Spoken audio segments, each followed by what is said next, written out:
ನಮಸ್ಕಾರ. ಅಶ್ವಿನಿ ಪುನೀತ್ ರಾಜ್ಕುಮಾರ್ ಅವರೇ, ಸಮರ್ಥ ನಾಗಭೂಷಣ್ ಅವರೇ, ಇದೊಂದು ಹೊಸ ಲೋಕಕ್ಕೆ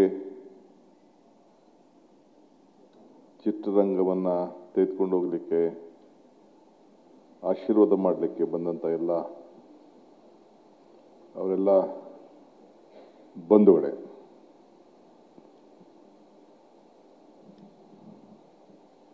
ಇದೊಂದು ವಿಶೇಷವಾದಂಥ ಚಿಂತನೆಗೆ ಸಮರ್ಥರವರು ಇವತ್ತಿನ ಕಾಲಘಟ್ಟಕ್ಕೆ ನಮ್ಮನ್ನೆಲ್ಲ ತೆಗೆದುಕೊಂಡು ಹೋಗ್ತಾ ಇದ್ದಾರೆ. ನಾನು ಒಂದು 2 ತಿಂಗಳ ಹಿಂದೆ ಟೆಕ್ ಸಮಿಟ್ ಪೂರ್ವಭಾವಿ ಸಿಇಒಗಳನ್ನ ನಾನು, ಮುಖ್ಯಮಂತ್ರಿಗಳು ಮತ್ತು ನಮ್ಮ ಪ್ರಿಯಾಂಕ್ ಖರ್ಗೆ ಅವರು ಆಹ್ವಾನಿಸಿದ್ದು. ಇಡೀ ನಮ್ಮ ಭಾರತ ದೇಶದ ಒಂದು 500 ಜನ ಸಿಇಒಗಳು ಬೆಂಗಳೂರಿಗೆ ಬಂದಿದ್ದರು.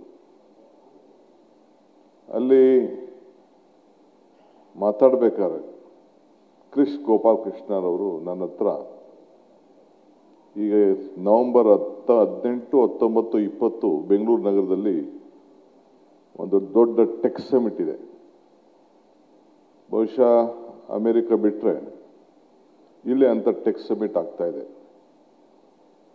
ಆಗ ಮಾತಾಡ್ಬೇಕಾದ್ರೆ ಅವ್ರು ಹೇಳಿದ್ರು, ಡಿ.ಕೆ.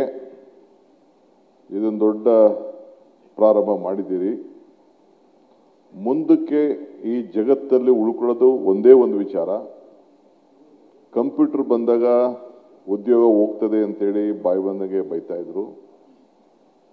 ಈಗ ಮೊಬೈಲ್ ಬಂತು, ಬೇರೆ ಬೇರೆ ಎಲ್ಲ ಹೊಸ ಅದೆಲ್ಲ ಬಂದ್ಬಿಟ್ಟಿದೆ. ಈಗ next AI is the future. So ಎಲ್ಲ ನಮ್ಮಲ್ಲಿ ಬೆಂಗಳೂರು ನಗರದಲ್ಲಿ 25 ಲಕ್ಷ ಇಂಜಿನಿಯರ್ಸ್ ಇದ್ದಾರೆ, ಕಂಪ್ಯೂಟರ್ ಇಂಜಿನಿಯರ್ಸು. ಅದರಲ್ಲಿ ಸುಮಾರು 2 ಲಕ್ಷ ಜನ ಫಾರಿನರ್ಸ್ ಬಂದು ಕೆಲಸ ಮಾಡ್ತಾ ಇದ್ದಾರೆ.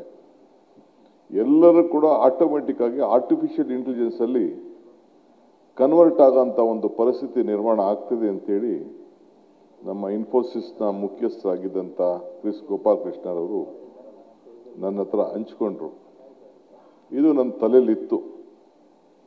ಸಮರ್ಥ ಅವರವರು ಮತ್ತು ಅಶ್ವಿನಿಯವರು ಬಂದು ನನಗೆ ಈ ವಿಚಾರ ತಿಳಿಸಿದಾಗ ಭಾಳ ಸಂತೋಷದಿಂದ ತಕ್ಷಣ ನನಗೆ ಅಲ್ಲಿ ಕನೆಕ್ಟ್ ಆಯಿತು.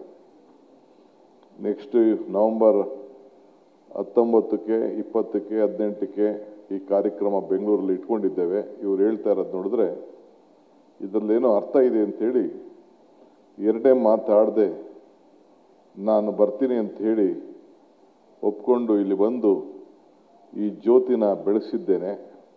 ಶುಭಂ ಕರೋತಿ ಕಲ್ಯಾಣಂ ಆರೋಗ್ಯಂ ಧನ ಸಂಪದಂ ಜ್ಞಾನಶಕ್ತಿ ಸ್ವರೂಪಸ್ಯ ದೀಪ ಜ್ಯೋತಿ ಪ್ರಕಾಶಿತಂ. ತಮ್ಮೆಲ್ಲರೂ ಕೂಡ ಮಂಗಳವಾಗಲಿ, ಶುಭವಾಗಲಿ.